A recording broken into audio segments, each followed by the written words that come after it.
Demi-finaliste de l'émission The Voice il y a 2 ans, il représente la Suisse cette année au concours de l'Eurovision de la chanson, 11 ans après qu'un titre francophone a porté les couleurs de notre pays pour la dernière fois et 33 ans après la dernière victoire suisse grâce à un titre chanté par une Québécoise dont j'ai oublié le nom. Lui, il est originaire de Bro dans le canton de Fribourg. J'ai le plaisir d'accueillir John Steers. Enchanté.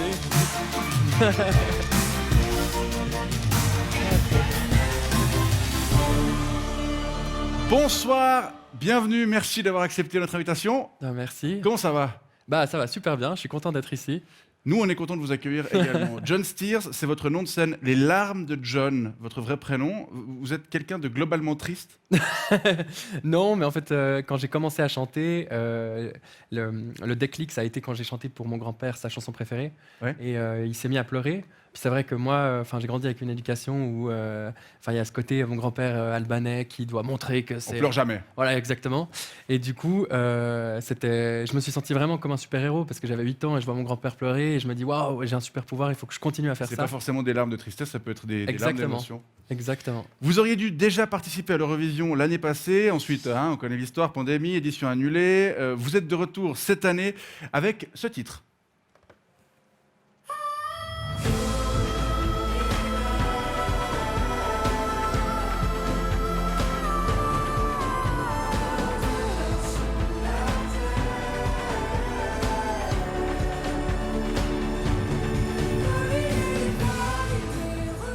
La chanson existe, elle est calée, le clip aussi. D'ailleurs, on y conclut que vous n'êtes pas très bon conducteur. Exactement. Vous savez mieux chanter que conduire. J'avais envie en fait d'avoir le point d'impact dans le clip parce Ouais. qu'en fait il m'est vraiment arrivé Ça en rentrant de vacances. Alors pas ça, Quand mais t'es à queue comme ça. Enfin, non, mais ma voiture a commencé à prendre feu et j'étais avec ma meilleure amie et ouais c'était Donc c'est vraiment. voilà. Qui vous a fait Et j'avais envie en fait de parler de ça, ouais. On va continuer à parler de musique, de show business, mais avant ça, pour ceux qui ne regarderaient jamais TF1 le samedi soir, voici votre portrait. Il est signé Fred Vallet. Cher John Steers, déjà vous portez un nom d'artiste dangereux à prononcer en période de Covid. Ensuite vous chantez haut, vous visez encore plus haut et vous vivez en bas. Plus précisément dans le garage familial dans lequel vous avez fait en sorte avec votre papa de planquer une couchette et 1 ou 2 instruments. Je m'occupe plutôt de tout ce qui est chanson. Petite ambiance Hélène et les garçons, mais pas à Paris. Vous avez atteint la demi-finale à l'émission The Voice en 2019, mais à...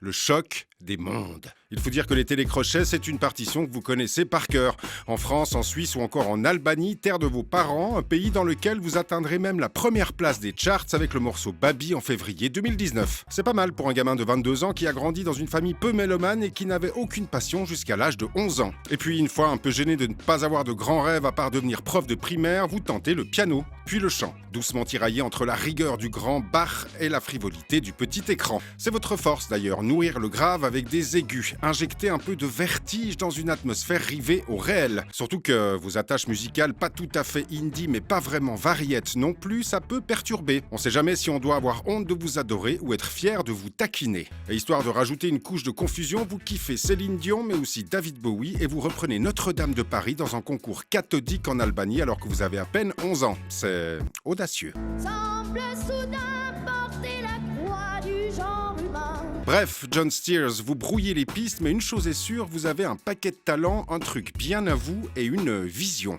Et même l'Eurovision. T'as plus rien à perdre, donne tout.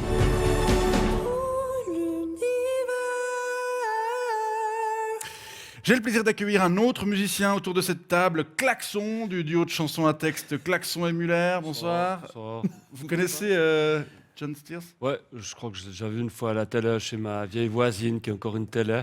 Et je dois vous dire, je me méfie un peu de tout ce qui est musique commerciale. On peut dire que vous faites de la musique commerciale, John ? Je pense de toute façon que la musique en soi, étant donné qu'il y a le business de la musique aussi, elle est commercialisée. Donc, C'est le business. Hein. C'est quand même mieux de pouvoir la vendre, c'est ça que vous dites. c'est bien de pouvoir faire quelque chose qui plaît en fait aussi. C'est pas quoi juste. C'est quoi qui distingue la musique commerciale à part le fait que ceux qui la à fond, ils ont plus besoin d'aller au social? Non, mais en fait, ce qui fait la différence, je pense que c'est vraiment. Les algorithmes, qu'on Mais quoi? faire les Non. mélodies. Non. Peut-être Je qu'il peut pense que- répondre. Ouais, excuse. Vas-y. Non, allez-y. Ah Qu'est-ce qui fait cette différence ? Ben, je pense que la différence, elle est vraiment faite grâce au... comment dire ça? C'est des questions comme ça. Non, mais c'est un Non, mais peu c'est une question affreux. intéressante. Moi, je pense que la différence, en fait, c'est plus dans le but de pourquoi on fait de la musique. Mm. Parce que moi, j'ai toujours eu de la peine aussi avec les gens. Et ben, j'ai eu cette mentalité-là aussi bien plus jeune où je me suis dit, mais moi, je fais de la musique pour moi. Mm. Mais si je fais de la musique pour moi, alors ben, je reste dans ma chambre et je fais pas chier les autres. Ouais. Ah ouais. Mais là, en l'occurrence, là, j'ai envie aussi de faire de la musique qui plaît, qui touche. Et évidemment qu'à ce moment-là, ben, ça se commercialise. Et j'ai pas peur de dire que je fais de la musique commerciale. Vous êtes passé par un télécrochet immense, l'émission The Voice diffusée sur la chaîne commerciale TF1. C'est là que vous êtes devenu célèbre. Qu'est-ce que vous gardez de cette expérience aujourd'hui?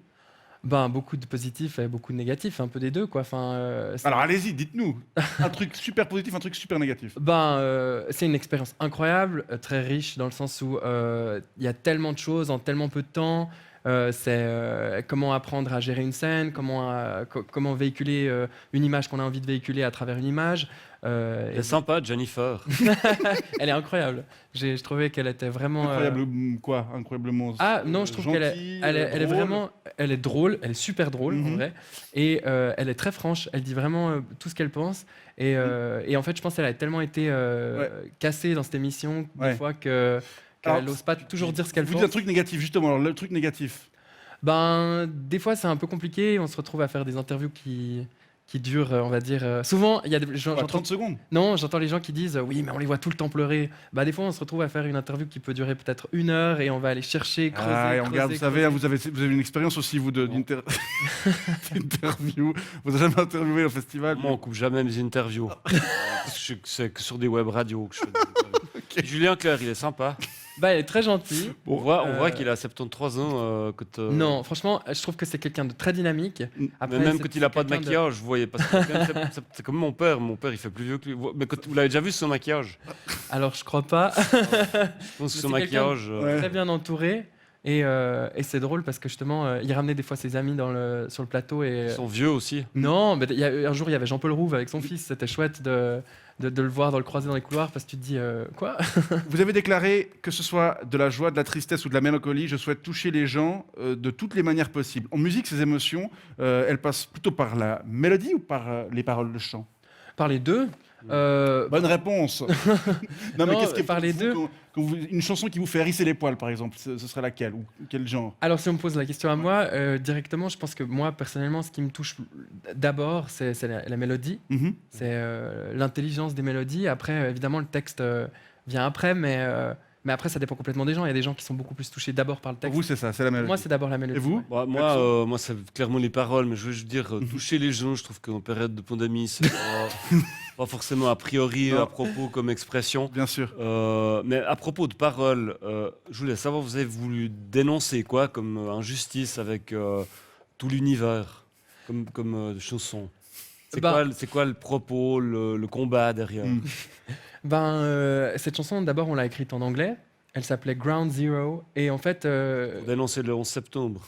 non, mais ça parle de ça. En fait, ça parlait de. Moi, quand j'ai découvert cette expression, je me suis dit, mais en fait, elle est au niveau du sens et de la profondeur de cette expression. Mm. Je me suis dit, mais pourquoi il n'y a pas cette expression en français? Et j'ai voulu traduire cette. Ground Zero, tout l'univers. C'est. Vous Ben, n'avez pas, vous avez en pas fait- eu un bon traducteur. Hein. Faites gaffe à Google Translate. hein. Non, mais ce que je veux dire, c'est que Ground Zero, c'est le point d'impact, c'est Mm. l'épicentre d'une explosion à la base. Ouais. Et puis après, le sens s'est développé avec Ouais. le 11 septembre. Ouais. Et j'avais envie de parler du fait qu'on peut s'attarder sur une explosion, sur quelque chose de négatif.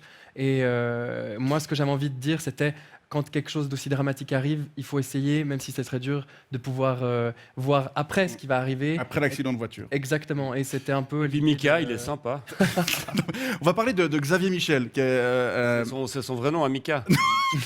Xavier Michel, puisqu'on parlait de la chanson, Oh, des moi. paroles d'abord en anglais. Je doute que C'est- ce soit son vrai nom. C'est un musicien d'un autre duo Non, mais super. Mika, je pense que c'est un pseudo aussi. En effet. Oui, c'est certain. Oui, c'est. Ouais, bon. Oui, vous connaissez le vrai prénom de Mika? Il a un vrai. Ouais, je crois que c'est Michael. Ça va, Michael, voilà. Michael, je crois. Xavier Michel, membre d'un autre duo super comme le Alios. vôtre, Alios, qu'on aime beaucoup, et qui vous a aidé à traduire ces paroles en français. Qu'est-ce qu'il y a de cool, puisque vous chantez en anglais, en français, qu'est-ce qu'il y a de mieux, de plus cool en français qu'on peut pas Certains disent que l'italien, c'est la meilleure langue pour chanter l'amour. Pour faire l'amour. Ouais, Cazzo. mon Dieu. Non, moi je pense C'est particulier ou pas? Pas du tout. Ben, en fait, je pense que c'est la langue. Bah, déjà, c'est ma langue maternelle, donc c'est vraiment celle avec laquelle je me sens le plus franc et le plus honnête, dans pas le le sens turc. où. Non. Et du coup, j'ai l'impression de vraiment pouvoir décrire exactement ce que j'ai envie de décrire.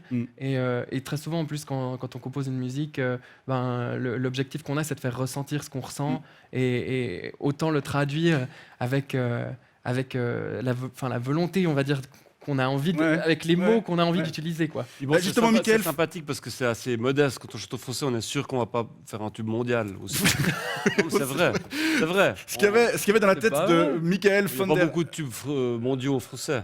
Bah, il y avait eu, comme d'habitude. Ouais, mais c'était traduit. C'est d'ailleurs, comme d'habitude, sauf erreur, la chanson la plus reprise au monde, si Ouais. jamais de l'histoire de la musique. C'est Michael von der Heide, lui, il avait en tête un truc avec de l'or en 2010 qu'il voulait nous chanter. On écoute.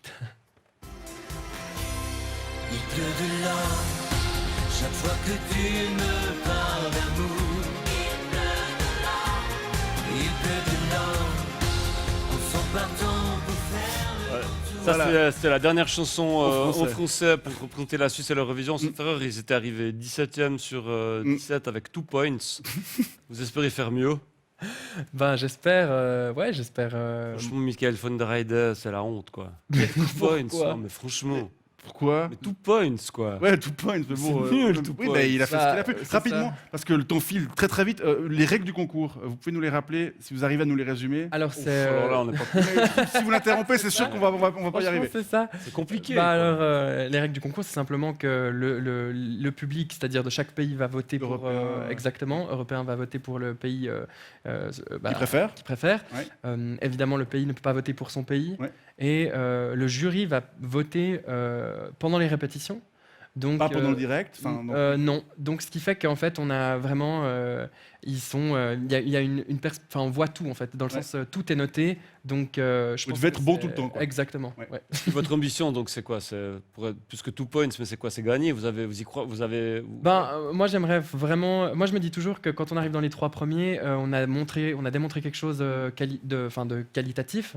Après, bien sûr, moi, j'adorerais gagner, mais maintenant, si j'arrive dans les 3 premiers, ça veut dire que qualitativement, j'ai fait quelque chose de vraiment bien, quoi. Il reste encore un peu de travail, c'est pas pour demain. On va parler de la préparation tout à l'heure, mais tout de suite, des questions posées par Fred Vallet. On vous propose d'y répondre que par oui ou par non. Ça marche? Ok, let's go.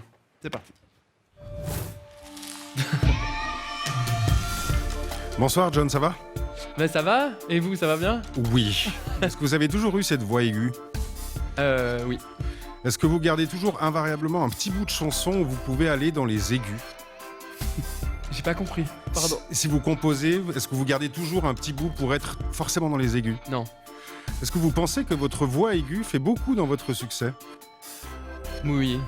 Est-ce qu'on vous dit souvent, allez, fais-moi ta super voix aiguë, s'il te plaît? Non. Vous êtes triste quand vous pouvez pas chanter avec une voix aiguë? Non. Ma voix n'est pas trop grave à votre goût, ça va? Non. Est-ce que vous êtes en train de penser qu'on va passer 3 minutes à ne parler que de votre voix aiguë? Oui. Est-ce que vous avez déjà ressenti une douleur aiguë? Oui. C'était pas grave, j'espère. Non. On peut réussir dans la musique aujourd'hui sans passer par les concours télé? Oui. D'ailleurs, vous vivez de la musique vous-même? Ouais. Vivre à Bro, c'est pratique pour devenir une star mondiale? Non. John Steers, c'est pratique comme nom pour devenir une star mondiale? Non, parce que personne n'arrive à le prononcer. Est-ce que vous voulez devenir une star mondiale? Pourquoi? Ouais, pourquoi pas? Ouais. Est-ce que vous avez déjà bu un verre en terrasse cette semaine? Non. Vous mentez. Non. Non? Je travaillais, non, à Paris. Vos 2 chansons pour l'Eurovision, celle de 2020 et celle de cette année, ont été coécrites avec le duo Alios. La deuxième est meilleure que la première? Oh, non. Non, incomparable. On vous donnait vainqueur en 2020, vous gérez la pression cette fois? 3 petits points, je sais pas. Si vous gagnez l'Eurovision, c'est le début de la gloire? Non, Si vous perdez l'Eurovision, c'est le début de la gloire? non, Et si vous perdez, est-ce que vous allez toujours rester sur cette idée que vous auriez pu gagner l'année dernière? non, Vous avez peur que je vous repose une question sur votre voix aiguë, hein? non. Vous disiez ne pas avoir de passion avant vos 8 ans, aujourd'hui c'est votre métier, mais c'est encore une passion? Oui, Vous en avez trouvé d'autres depuis de passion? Oui. Le karaté, Non. le foot, Non. la politique, Non. les verres en terrasse? Non plus. Hein. Des fois, ouais. Vous ne craignez pas de rester le Suisse qui a fait tous les concours? Non. L'Eurovision, c'est le dernier? Ouais. Est-ce que Spotify va tuer les artistes? Un peu. Est-ce que les questions nulles des journalistes vont tuer les artistes? Ouais. Vous avez 31 000 fans sur Instagram, 23 sur TikTok, ça veut dire que vous êtes déjà trop vieux? Non, je pense pas. Merci John Steers, vous êtes libre. Klaxon, ça va, on arrive bientôt au bout de cette émission. Vous avez une question à poser à... Soprano, il est vraiment soprano. Non, parce qu'en fait, on utilise soprano normalement pour définir la voix féminine. Ouais. Je crois que c'est pour ça qu'il a eu ce surnom-là. Hein. Étant petit, il avait la voix haute, donc on l'a appelé soprano pour ça. Enfin, Alors, en tant qu'enfant, ouais. Après, normalement, quand on passe à l'adulte, normalement, on dit contralto, ou bien Il est Ça vient- contre-ténor, pardon. Il est sympa. Contre-ténor. Bon, à part ça, excusez-moi, Il est très vous avez l'air super intéressé par tout ça, alors que vous Non. dites vous n'aimez pas trop la musique Non, non, commerciale. non. D'ailleurs, vous n'êtes pas tout à fait costumé comme d'habitude. Bah, en fait, j'avais une question, et il me semble que ça me taraudait un peu. Vous auriez pas volé la veste de Il pleut de l'or? Parce que je me dis, là, il a bien Oui, plu, c'est vrai quoi. qu'il y aurait un lien. Non, Là, mais il a c'est- royé, là. Il Non, mais- pleut dehors. ouais, Ah. il pleut il pleut dehors. Ça- Ah ouais, de Michael Funderheide. Ouais, exactement, je sais ouais. pas. Mais à part ça, je suis dispo si jamais pour faire des backings le 20, le 22 mai. Moi, je suis si Ah, jamais. ok. Enfin, Vous avez besoin de quelqu'un ça pour faire pourrait les- matcher entre ce costume de curé à froufrou et puis en buffalo. Puis Il moi, faut je qu'on suis regarde, plus un je sais peu, pas. Peut-être. Ouais, pourquoi pas, hein. Ah, pas mal, hein. Ouais. Ah, pas mal. Bon, Un bah, change. écoutez, John Steers, on vous souhaite bonne chance pour le 22 mai prochain. Il y aura 200 millions de personnes qui vont vous regarder. 200 millions. Ouais, bah oui, il y a toute l'Europe et même au-delà. On vous Ça fait souhaite la population de la Lune. merci beaucoup. À bientôt, Klaxon. Merci beaucoup. bonne Merci soirée à aussi. vous.